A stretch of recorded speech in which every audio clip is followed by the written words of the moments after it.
Most people are destroying their weight loss results before they even leave the house in the morning. And the frustrating part? They think they're doing everything right.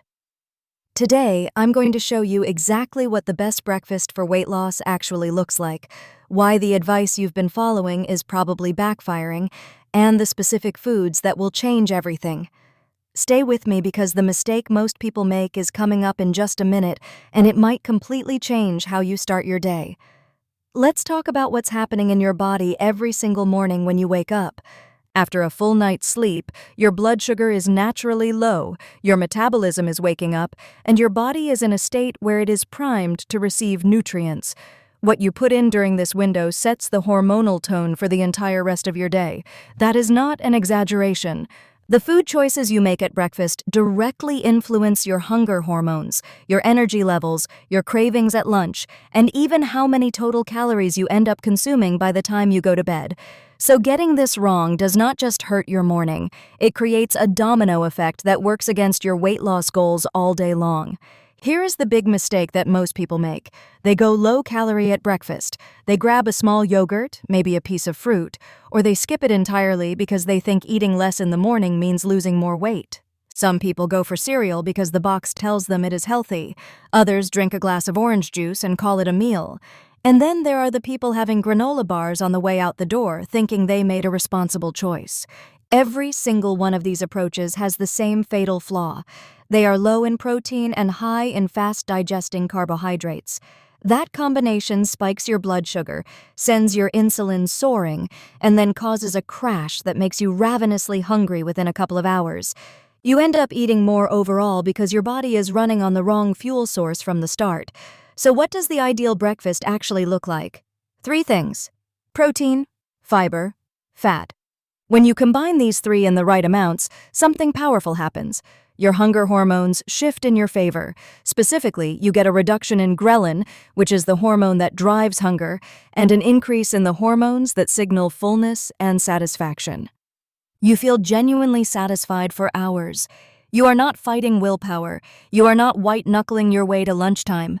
Your body is actually working with you instead of against you. Let's break down each one. Protein is the absolute king of breakfast for weight loss. Studies have shown that a high-protein breakfast can reduce overall daily calorie intake significantly because it keeps you fuller for longer than either fat or carbohydrates. Eggs are the classic example, and for very good reason.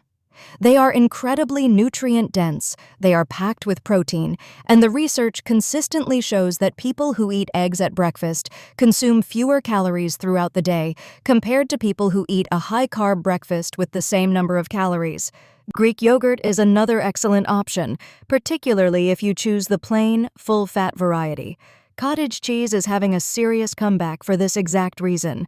Even adding a protein source like smoked salmon or lean turkey to your morning meal can make a dramatic difference.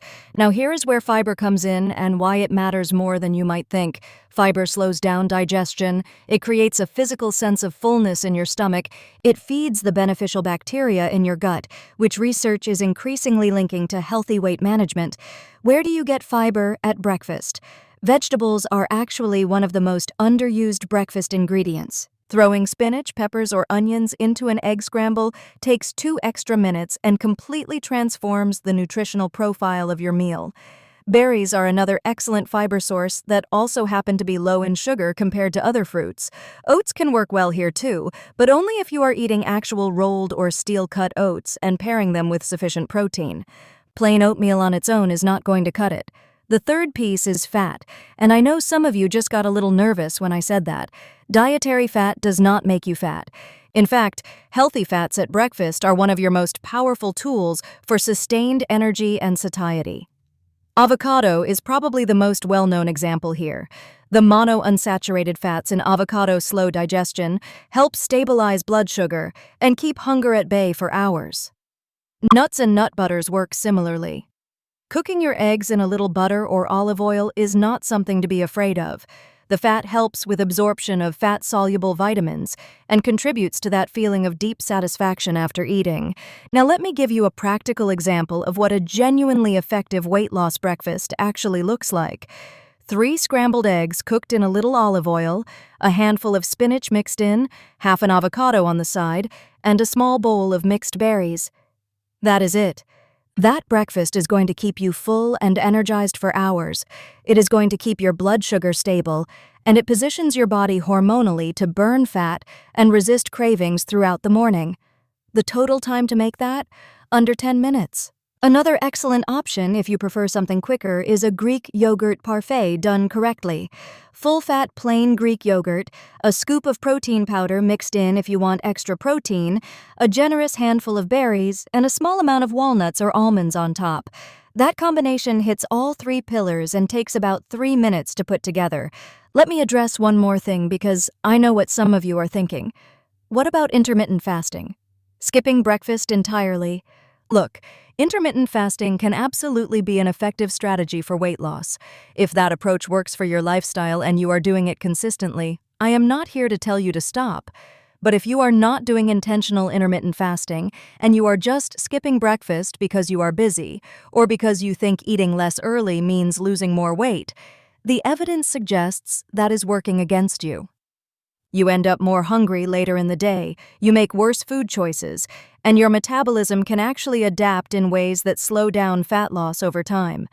The deeper principle at work here is this: weight loss is not about eating as little as possible. It is about eating the right things at the right time so that your body, your hormones, and your hunger signals are all aligned with your goal of losing fat.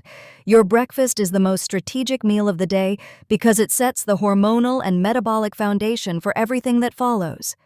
Treating it as an afterthought or using it as an opportunity to cut calories is one of the most common ways people accidentally sabotage their own progress. Here is what I want you to take away from this. Ditch the cereals, the granola bars, the fruit-only breakfasts, and the low-calorie traps that keep you hungry and struggling. Build your breakfast around protein, fiber, and healthy fat. Do it consistently for 2 weeks, and pay attention to how different you feel, how much more in control of your appetite you are, and how much easier it becomes to make good choices throughout the rest of your day. The results are not going to take long to show up. If you found this helpful, make sure you hit that subscribe button because I post practical, research-backed content on nutrition and fat loss every single week. Drop a comment below and tell me what you currently eat for breakfast. I read every single one, and I would love to know where you are starting from. The best time to change your morning routine is right now.